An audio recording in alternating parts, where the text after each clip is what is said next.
I must have so much of joy doing something.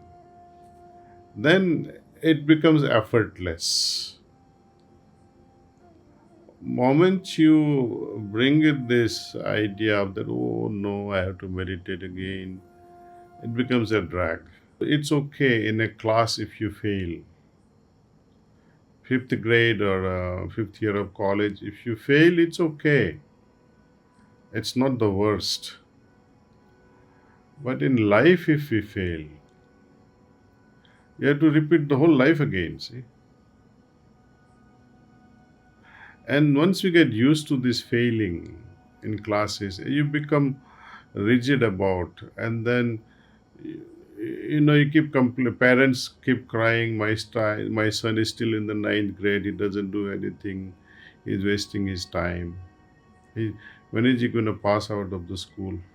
Same thing happens. I mean, uh, to us, to our Lord. When is this fellow going to return back home? When is he ever going to get moksha, liberation, so that we can be together again? But we go on repeating life after life, life after life, life after life. So we have to understand the seriousness of spiritual adventure. We have to put our heart into it. See, one of our senior preceptors during Babuji's lifetime, Dr. K.C. Vardachari,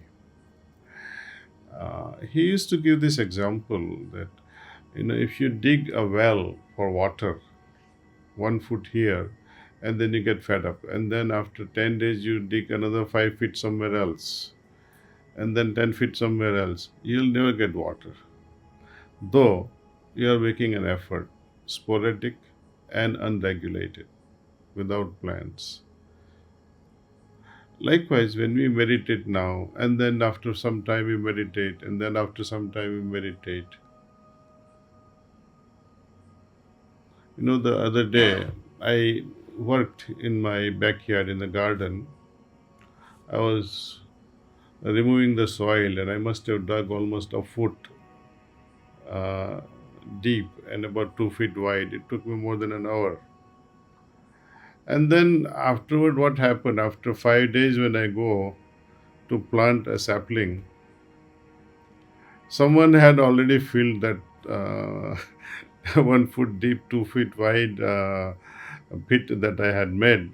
But he was watering the place, and while watering, the rest of the mud that was on the side filled it up again. See? So I had to dig it again. So either we uh, go on repeating the same thing again and again. So this is what we call wasted efforts. And the problem comes when we get used to this, we become complacent about our journey. But I have to become very restless about my own path. It becomes effortless. Moment you bring it this idea of that, oh no, I have to meditate again, it becomes a drag. Now, I like to share with you a real story from Napoleon's life. When he was returning back to France after winning, many provinces, there were many loots, many treasures his army was carrying. Some were being carried on the donkeys, some on horses, and some on men. One of the army personnel, soldier on foot, he was carrying something on his back, some treasure, gold treasure, but it was heavy. And soldier was thinking, what is this? I'm carrying all this load, I'm dying, I'm hungry, I can barely walk in this cold.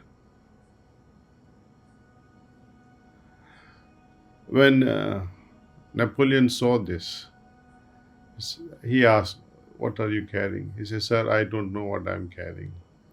He said, look inside. So he looks, he was this tremendous value, gold, all gold and precious jewels. Napoleon says, "This is all yours. Take it." Just few moments before, he was cursing himself for carrying it. So much of cold, and I have to carry this. But all of a sudden, his mood changed. So much of joy radiated from every part of his body. He was unstoppable. He was running back home. I mean, speed you can't imagine. See, a simple change of attitude can fire us up. And simple change of attitude in a negative way can also withdraw and somehow stop our spiritual progress. Not only spiritual progress, in studies also, we have seen enthusiastic children versus those children who find it's burdensome, this aspect of education. There's a vast difference. So cultivating certain level of attitude helps us a lot. See.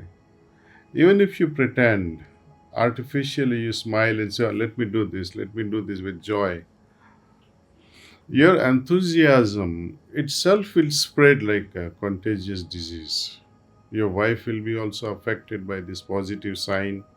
Children with whom you interact will also be affected by positive sign. Even many questions that we ask, your teachers are not cooperating, but because of your enthusiasm, they will also join your hands. They say, "Wow, there must be something with this meditation. He's always cheerful, he's always smiling." Right? So I think what I learned today from all this, that we all need to develop certain level of attitude of passionate enthusiasm, joy in doing our things.